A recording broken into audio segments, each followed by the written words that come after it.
When it comes to Canadian airlines, there are just two big carriers that dominate the industry: Air Canada and WestJet. Together, the two airlines account for around 80% of Canada's domestic market and dominate most of the country's popular routes. In today's video, let's examine the fleets of these two Canadian airlines and how they stack up against each other.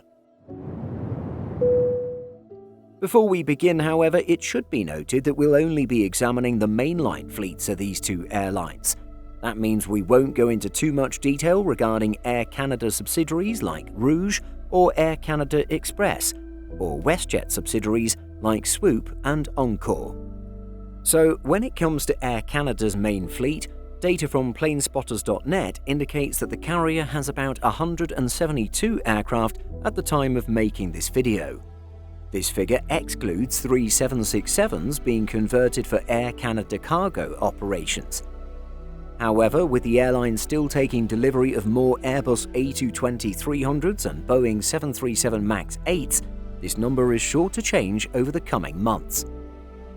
At present, however, the carrier's fleet is as follows: 27 Airbus A220-300s, 1 Airbus A319-100, 18 Airbus A320-200s, 15 Airbus A321-200s, 16 Airbus A330-300s, 34 Boeing 737 MAX 8s, 6 777-200LRs, 18 777-300ERs, 8 787-8s, and 29 787-9s.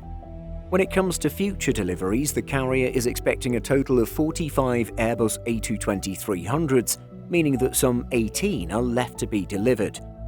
These were ordered back in 2016 when the aircraft was being produced by Bombardier as the CS-300. Air Canada signed on for a firm 45 aircraft but holds options for another 30. At one point, some of this order was cancelled due to the pandemic. However, these were later reinstated due to a faster-than-expected recovery for the airline. When it comes to the Boeing 737 MAX, Air Canada originally signed for a firm 61 Boeing 737 MAX aircraft. This consisted of 33 MAX 8s and 28 MAX 9s. The carrier also held substitution rights between them as well for the MAX 7. This order was later modified to 50 MAX 8s and 11 MAX 9s. Due to the pandemic, the airline decided to cancel portions of its deal with Boeing, cutting out 10 MAX 8s and all 11 MAX 9s from its commitments. As a result, Air Canada has a small handful of MAX 8s left to be delivered. The Airbus A220 and Boeing 737 are Air Canada's newest narrow-bodies. However, the remainder of the narrow-body fleet is significantly older. Indeed, most of the airline's A320 family jets are over 20 years of age. With just one A319 remaining, many of the carrier's A319s have already been removed from mainline operations in recent years.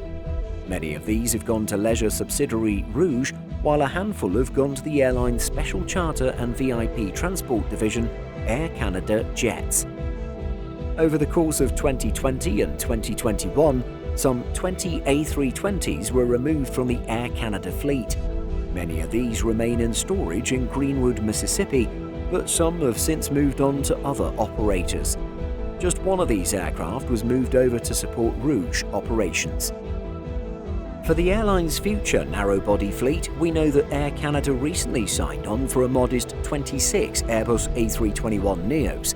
It appears that all 26 of the jets will be the extra-long-range XLR variant, unlocking long-distance low-demand services for the airline. These will join the fleet from 2024, with deliveries ongoing until 2027.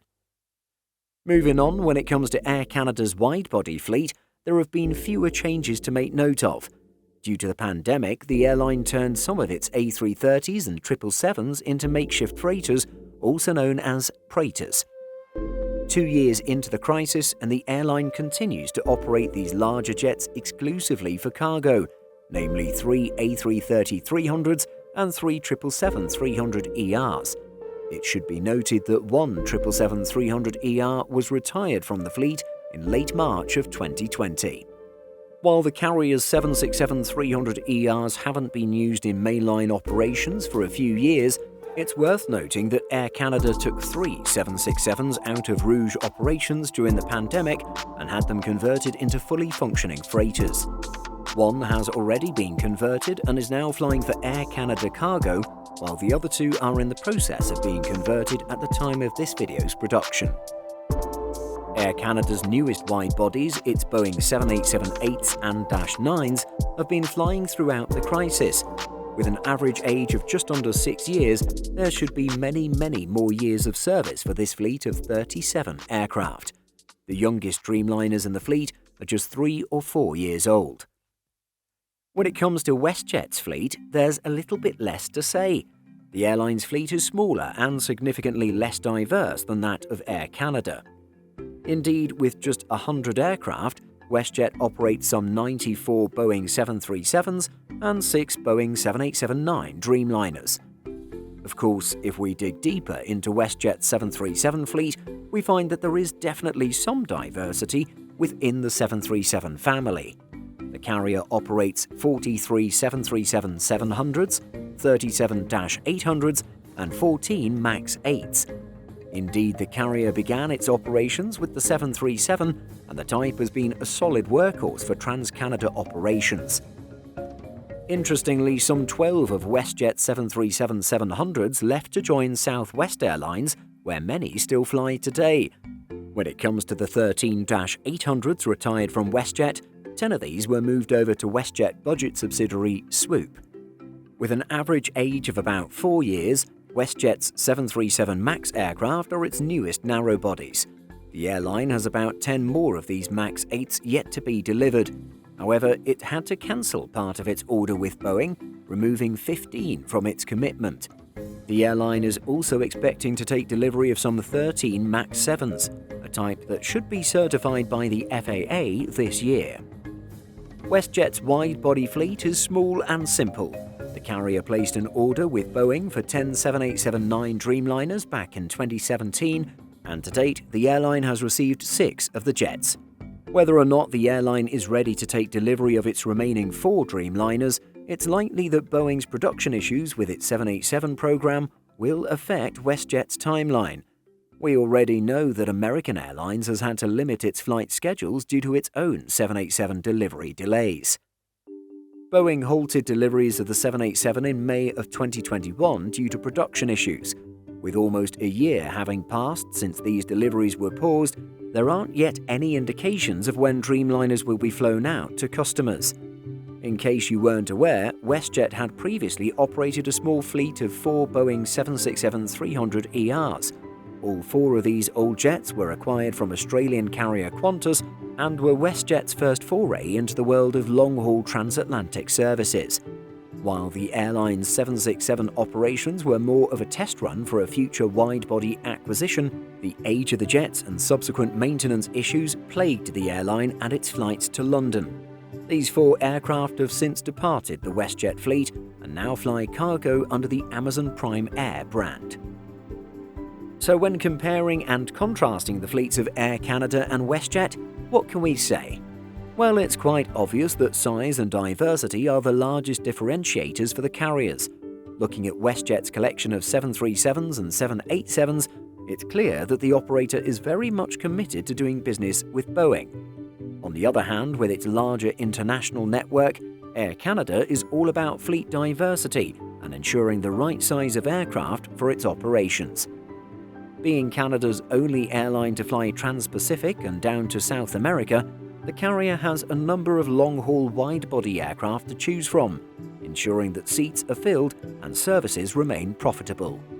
Both airlines decided to go for the Boeing 737 MAX, a decision which negatively impacted both carriers as their relatively new 737s were grounded for over a year and a half. However, with recertification and months of safe and consistent flight over the past year, it seems like the MAX is back on track to being a short and medium-haul workhorse. Both carriers have now branched out or attempted to branch out into the business of acquiring competitors. Air Canada announced that it would be acquiring Air Transat and its parent company back in 2019. However, this deal faced numerous headwinds, including scrutiny from the European Commission as well as Canada's Competition Bureau. Ultimately, it was the pandemic that sunk this deal, which was officially called off in April of 2021. Seemingly not discouraged by Air Canada's lack of success with its Transat deal, WestJet more recently announced that it would be moving to acquire leisure operator Sunwing Airlines and its parent company. Announced in March of 2022, the deal still needs regulatory approvals, but is anticipated to close late 2022.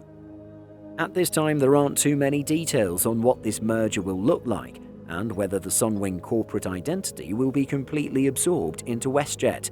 However, we do know that from a fleet synergies perspective, Sunwing is perfectly positioned to merge its operations with WestJet. That's because the smaller leisure airline operates a fleet of 29 Boeing 737s, consisting of 23 -800s and 6 MAX 8s. It's clear that WestJet has come a very long way in a relatively short period of time. Founded in the mid-90s, the Calgary-based carrier is significantly younger than Air Canada and its 85 years of history. Thus, it'll be particularly interesting to see how WestJet further expands its fleet and grows its operations in the future, further competing with Air Canada. The next few years will be worth watching as the airline now has a fresh new CEO at the helm, coming over from Austrian Airlines. The airline has yet to launch services across the Pacific to Asia, but would certainly be capable of doing so with its 787-9s. For now, however, its long-haul destinations will be limited to popular European destinations. As the country's oldest and largest airline, Air Canada will need to focus on offering products and services not available with its Canadian competitors. At this time, its large fleet of wide-bodies should be key to maintaining this advantage. What do you think? How might WestJet grow and expand to better compete with its arch-rival? And how might Air Canada adjust to remain competitive and relevant? Let us know by leaving a comment. Simple Flying publishes over 150 articles every week. If you're looking for the latest aviation news and insights, visit simpleflying.com.